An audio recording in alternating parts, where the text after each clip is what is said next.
Estamos iniciando um nivelamento para o aprendizado de elaboração de algoritmos, sendo esse um dos conhecimentos fundamentais para qualquer um que queira ingressar na área de programação. Meu nome é Rony, vou acompanhar vocês aqui nos estudos relativos a esse aprendizado tão importante e fundamental para o mercado de trabalho de TI nos dias de hoje e por um bom tempo ainda. Então, o primeiro passo para que nós possamos aí estudar o desenvolvimento de algoritmos vem da solução de problemas. Como assim problemas? Os softwares em geral, as aplicações para internet ou desktop, de uso local, remoto, independente do que seja, elas estão focadas em desenvolver soluções para problemas. Os problemas geralmente são reais e que de alguma forma eram realizados já, de uma maneira manual, com processos sem o uso do computador ou de qualquer outro dispositivo móvel, por exemplo. Então, se você tem uma loja, um comércio que vende algum tipo de produto, que executa algum tipo de serviço, você pode fazer o controle do processo realizado, não exatamente é, do produto em si, porque ele é algo físico. Então, o produto ele fica armazenado no almoxarifado, ele vai ser vendido, colocado numa embalagem, vai ser despachado por uma transportadora e toda a logística vai se encarregar da entrega. A parte financeira realmente vai te gerar uma receita, você vai ter despesas aí na produção desse produto e algo muito similar a isso no desenvolvimento de serviços. Mas o que a TI vai te ajudar com relação a todo esse problema aí a ser resolvido? É a parte de gerenciamento, a parte de coleta de dados relacionados a esses trabalhos realizados, esses produtos que são produzidos, vendidos, tudo isso que envolve o dia a dia, a rotina da empresa ou de uma atividade que esteja relacionada aí com esse problema real. Então, o que nós temos que pensar? Primeiro, conhecer esse processo, conhecer tudo relacionado a essa atividade que tenha a intenção de ser convertido em alguma coisa computacional. Tá? Então, por exemplo, você quer desenvolver um software que seja capaz de controlar a produção de um produto.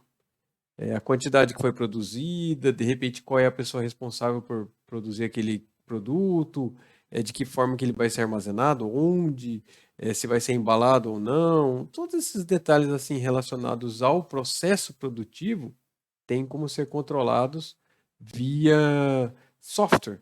E aí o que acontece? Então, primeiro de tudo, você precisa conhecer esse processo. Normalmente as pessoas que são da área de TI, elas conhecem o processo de desenvolvimento do software, mas não o processo de desenvolvimento do produto do cliente, que quer uma solução computacional, que quer um software. Então é preciso conhecer toda essa realidade, essa regra de negócio daquilo que se pretende desenvolver, para que daí você tenha bagagem para desenvolver um software que atenda aquela necessidade. Então, a gente costuma chamar de solução computacional, de software, de aplicação, de aplicativo, algo que seja capaz de auxiliar nesse processo. Existem algumas etapas, então, que estão relacionadas com isso. Então, você vai lá, compreende o problema, vai lá, entende a regra de negócio, conversa com o cliente, verifica como é feito o processo, como a empresa trabalha, tudo que for necessário para que você possa ter uma plena noção daquilo que tem que ser desenvolvido. Depois disso, você começa a pensar em que maneiras você pode propor essa solução. E aí entram os próprios softwares em si, mas existem etapas que podem ser anteriores aí, de elaboração de um algoritmo, criação de um diagrama que represente essa solução, coisas que podem ser talvez até mais compreensíveis para o cliente e que sirvam como uma documentação adicional além do próprio software desenvolvido. Como assim documentação? É porque no futuro, quando você necessitar fazer alguma modificação, compreender o processo, né, o software, como ele foi desenvolvido e tudo mais, é criado muitas vezes uma documentação que agrega detalhes de conhecimento dos processos, do produto, da regra de negócio. Aí você pode diagramar tudo como deveria ser a solução computacional. Aí você pode gerar um algoritmo que é independente de qualquer linguagem de programação, ou seja, não é um software em si, mas é uma forma de pensar a lógica de como isso pode ser realizado, o desenvolvimento da solução. E você pode ter ao final desse documento também a parte do próprio código que foi criado em alguma linguagem de programação para gerar o software em si, os testes que foram realizados e quaisquer outros elementos aí que sejam de poder de agregar é, fatos e documentos e elementos que sejam positivos aí para que você possa ter algo que te ajude no futuro e a todo momento, né, com relação a compreender melhor como foi desenvolvido aquele produto. Então existem aqui para um primeiro momento a chamada descrição narrativa, existe o chamado fluxograma e existe o algoritmo mesmo, que é o propósito do nosso estudo. E por fim, existem as linguagens de programação que não são o foco desse estudo, mas que são, digamos, o ponto final para estudo relacionado a esse tipo de situação que nós estamos trabalhando agora. Então, a linguagem de programação realmente vai gerar um produto, vai gerar um software, mas se você não tiver essa noção de lógica e desenvolvimento de algoritmos, é provável que você não consiga desenvolver de uma forma satisfatória a capacidade de ser um programador. Então, isso é a base para que você possa se tornar um programador. Então, para esse primeiro momento, nós vamos trabalhar o chamado fluxograma. Lembrando apenas que a chamada descrição narrativa, ela é uma forma alternativa também de você pensar numa solução baseada em frases curtas, como por exemplo, eu gostaria que você me dissesse ou que você criasse uma solução para armazenar dados de cadastro de produtos. Aí você vai pensar então, tudo bem, vamos imaginar o processo como seria.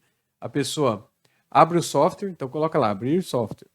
Aí ele vai escolher uma opção de cadastro. Então, escolher opção de cadastro. Frases assim, curtas, objetivas. Nada de escrever, por exemplo, parágrafos inteiros, como se você estivesse fazendo uma redação. Não, são frases curtas.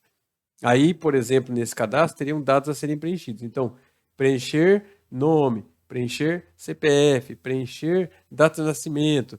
E com isso, você, em forma de pequenas frases, você cria uma descrição narrativa de como seria a realização desse cadastro. Então, essa é uma forma de pensar em uma solução computacional. E o fluxograma? A palavra fluxograma em si, ela já quebrada em duas partes, vem do diagrama, né, da forma em figura que possa representar o chamado fluxo de execução de alguma atividade. Então, nós temos aqui um exemplo. Ó. Eu tenho na esquerda uma tabela ilustrativa aqui de figuras, de formas que podem ser utilizadas para a representação de fluxogramas. Então, eu tenho um retângulo, que representa uma ação, eu tenho o retângulo de cantos arredondados, que representa o início e o fim do fluxograma, eu tenho a linha, que pode ser uma seta, tá? Que representa o fluxo em si, digamos, a sequência por onde os dados vão transitar aí, a sequência, né, a ordem dos elementos que vão sendo executados. O losango, que é a decisão, toda vez que você tiver que tomar uma decisão. O círculo aqui é um conector, quando nós precisarmos ligar fluxos, tá? Linhas que se encontram, para que isso fique muito bem claro, a ideia de conexão. Nós temos essa figura aqui que tem um lado em forma de ponta e à direita ali o canto arredondado, que é para saída de dados, ou seja, para exibir alguma mensagem, para algo que seja assim relacionado a um retorno para quem é o usuário de um software, por exemplo.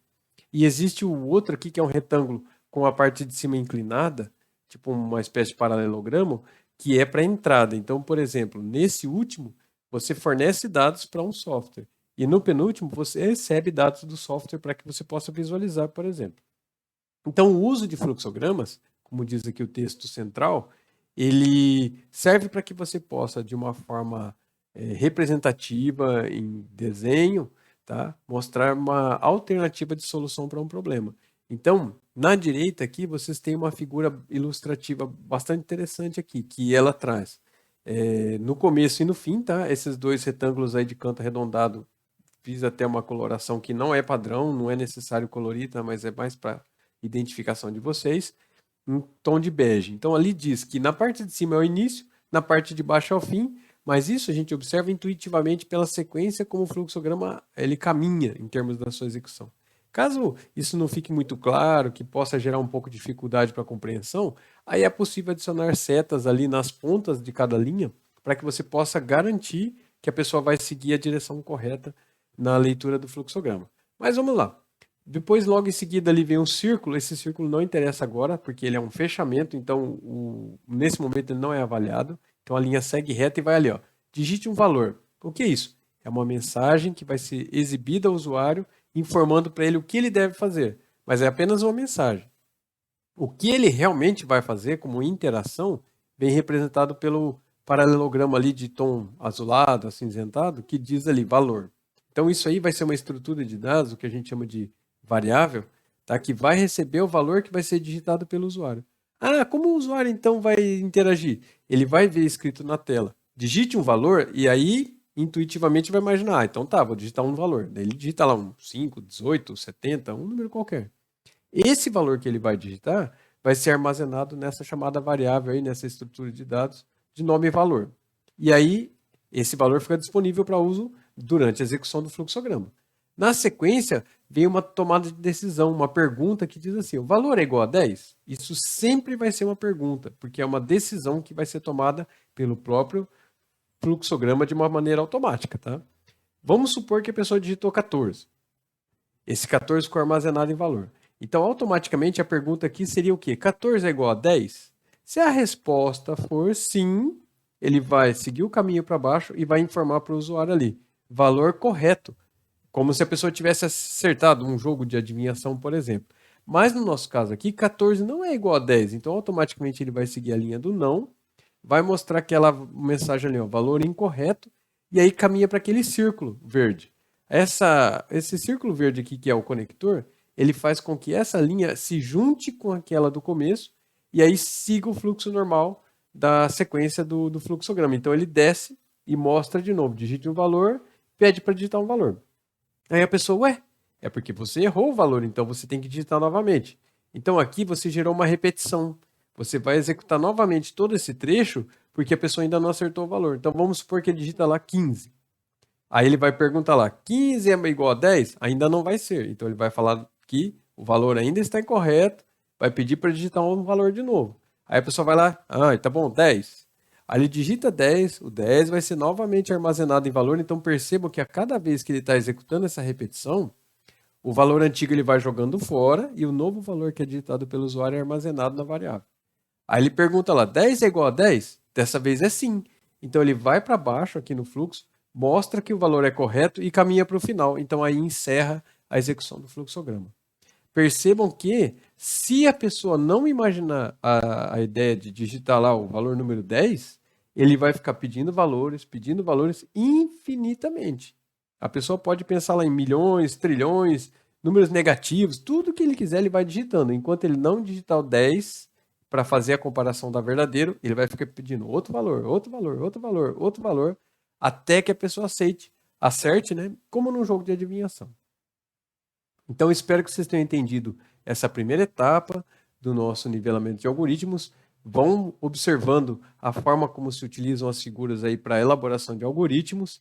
Estudem materiais alternativos, observem quando vocês estiverem em contato com fluxogramas em disciplinas.